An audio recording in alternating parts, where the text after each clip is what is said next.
નમસ્કાર દર્શક મિત્રો, દેવ મિરર ન્યૂઝ સાથે હું વૈશાલી પુબારુ સ્વાગત છે આપ સૌનું. કરીશું નજર આજના સમાચાર પર. ગિરગઢડાના ઝુડવડલી ગામે અનુસૂચિત જાતિના ગોરને ગિરગઢડા પોલીસ દ્વારા મારવામાં આવ્યો તેવા આક્ષેપો કરવામાં આવ્યા. જી હા, વિગતવાર વાત કરીએ તો ગિરગઢડા પોલીસ સ્ટેશનમાં ઝુડવડલી ગામનું કોઈ ઝઘડાના કામે પિતા પુત્રને લાવવામાં આવે છે. તેમના પોલીસ પર આક્ષેપો છે કે અમને મારવામાં આવ્યા છે. ત્યારબાદ અનુસૂચિત જાતિના લોકો દ્વારા ગિરગઢડા પોલીસ સ્ટેશન પર પીઆઈને રજૂઆત કરવામાં આવી હતી. ગિરગઢડા પોલીસ સ્ટેશનમાં ફરજ બજાવતા હરેશભાઈ વાળા દ્વારા અમારા સમાજના ગોર બ્રાહ્મણને મારવામાં આવ્યો છે, તો આપનું શું કહેવું છે?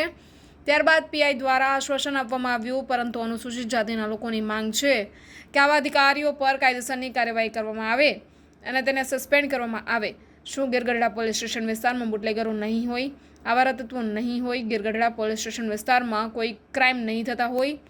પ્રશ્ન એ થાય છે કે આવા ગરીબ લોકો માથે આવા પોલીસ કર્મીઓ કેમ દમન ગુજારતા હશે? શું આવા પોલીસ કર્મીઓ પર કોઈ કાર્યવાહી થશે કે પછી પોલીસ કર્મી છે એટલે ભીનું ચમકેલી લેશે?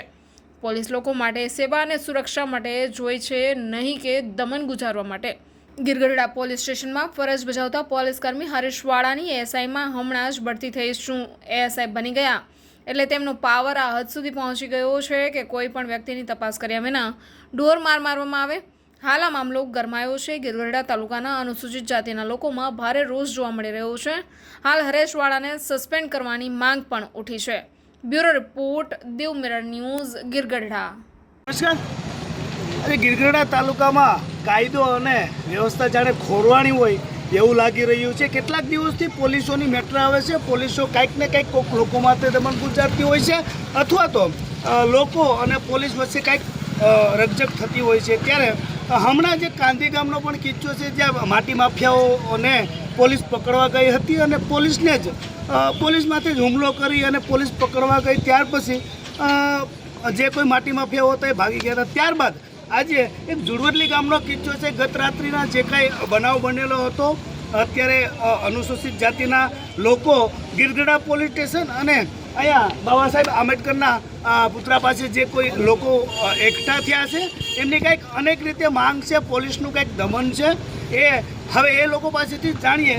ખાસ કરી અને અહીંયા તાલુકા જિલ્લાઓના જે કોઈ આગેવાનો છે એ બધા જ હાજરમાં છે અને ખાસ કરીને પૂછી કે શું બનાવ હતો, પોલીસ સાથે શું રકઝક છે, ત્યારબાદ જે કોઈ અરજદાર છે એમની ઉપર શું કંઈ દમન છે એ રીતની જાણકારી આપણને ભાઈ જ આપશે. શું નામ છે?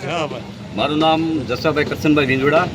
હું ઉના, ગિરગઢડા અને કોડીના તાલુકા લેબર સમાજના પ્રમુખ તરીકે મારી ફરજ બજાવું છું. જસાભાઈ, ખાસ કરીને આજે આપણે ગિરગઢડા પોલીસ સ્ટેશને આવ્યા છો. શું બનાવ છે, કઈ રીતની બાબત છે, તમારી સાથે શું વ્યવહાર કરવામાં આવ્યો છે અને જે કોઈ અરજદાર છે એમની સાથે શું બનાવ કરવામાં છે, આખી ઘટના વિસ્તારવાદ છે. સાહેબ, બનાવ એવા બાબતનો હતો કે દુરુલી ગામના જીવાભાઈ અને તેમના પુત્રો જે બ્રાહ્મણ જ્ઞાતિના છે, અમારા સમાજના અનુસૂચિત જાતિના. હવે તેમાંથી અમને હરિભાઈ તાનિક અમારા ઉપપ્રમુખ છે, એમનો ફોન આવ્યો કે આ રીતનો બનાવ બન્યો છે. અમે જુરુલી મુકામે ગયા તો એ દાદાની હાલત બહુ કન્ડિશન બહુ ખરાબ હતી. એટલે અમે કીધું ભાઈ શું કારણે થયું છે? તો કે અમને એમ કીધું છે કે ભાઈ જમાદારે જે હરેશભાઈ કોઈ વાળા કરીને છે અને બીજા એક કોઈ મયુરભાઈ કરીને વાળા છે કોઈ, એને 6 તારીખે કાંઈ બનાવ બન્યો, સામાન્ય બાબત હતી, કાંઈ કોઈ દારૂમાં કોઈ તસલ થઈ છે અને એમાં કોઈ 112માં ફોન કરેલો અને ત્યાંથી હું અહીંયા ગિરગઢડાથી પોલીસ આવેલી. એમાં આ જમાદાર જે મેં નામ દીધું છે હર્ષભાઈ વાળા આવેલા અને એમને લઈ ગયા. ત્યાં જો એને મારવામાં આવ્યો છે, ત્યાંથી મારવાથી એને અહીંયા લઈ આવ્યા છે ગિરગઢડા, અને ગિરગઢડા એને એટલો બધો મારવામાં આવ્યો છે કે પેલો માણસ છે જીવાભાઈ કરીને છે, ઓલા છોકરાના બાપા, એ ટીડેથી સટશે. એની હાલત એટલી બધી કન્ડિશન ખરાબ થઈ. અમે ત્યાં ધ્રુવલી ભેગ્યા તો એની હાલત એટલી બધી ખરાબ હતી એટલે અમે એને લઈને અહીંયા આવ્યા છે.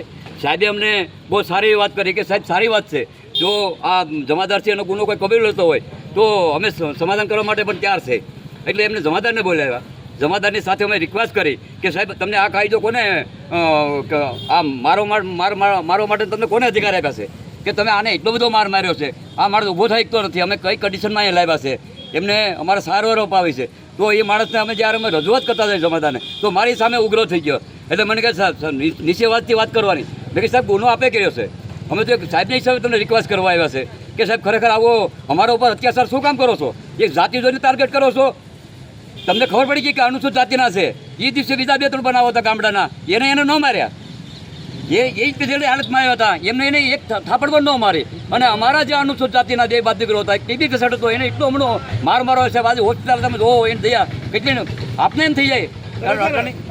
એમાં જોઈએ તો આ પોલીસ દ્વારા જે અનુસૂચિત જાતિના લોકો માટે જે આ પ્રહારો થઈ રહ્યા છે, શું માંગ છે આપણી સરકાર પાસે અને તંત્ર પાસે?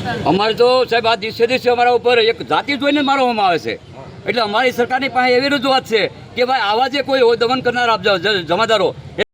નમસ્કાર મિત્રો, હું ફિરોઝ ઈરાની આજે તમને એક નવી વાત કરવા આવ્યો છું. દીવ મિરર ન્યૂઝ જોતા રહો, સબસ્ક્રાઇબ કરવાનું ભૂલતા નહીં અને શેર કરવાનું પણ ભૂલતા નહીં. સત્યની સાથે જોડાતા રહો. નમસ્તે મિત્રો, હું છું ચાંદની પરમાર. આપની મનપસંદ ચેનલ એટલે કે દીવ મિરર ન્યૂઝ ચેનલને લાઈક કરો, શેર કરો અને ફોલો કરો. અને હા, તેમાં દરરોજ તાજા સમાચાર જોવાનું ભૂલશો નહીં. દીવ મિરર ન્યૂઝ દરરોજ લાઈવ અપડેટ ગુજરાત રાજ્ય દેશ દુનિયાના તમામ બ્રેકિંગ સમાચારો નિહાળો દીવ મિરર ન્યૂઝ ચેનલ પર.